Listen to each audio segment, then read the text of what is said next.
Are you getting this error message when copying files from one folder to another? If yes, then watch this video till the end because I am going to give you the best solution. First of all, you need to right click on the file or the folder where you are trying to copy.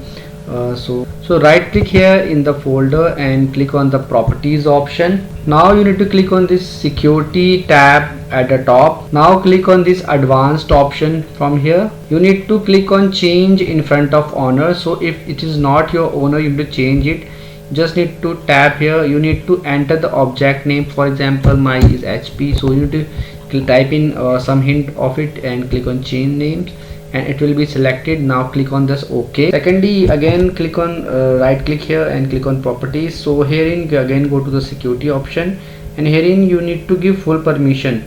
So select the proper group username and herein you need to click on edit for the permission. So herein make sure to check everything is allowed. So if anything is denied, you need to just click on allow and click on apply and OK. So everything should be allowed for that file or folder. So make sure to click on allow and click on apply and OK for that file. So another thing, you need to go to Windows search and open PowerShell. Just open PowerShell and right click here and click on run as administrator. So herein you need to run this CheckHealth command of DCIM, this 3 command of DCIM, and after that you need to run sfc/scan now. So you need to run these 4 commands herein and after that you need to restart your PC.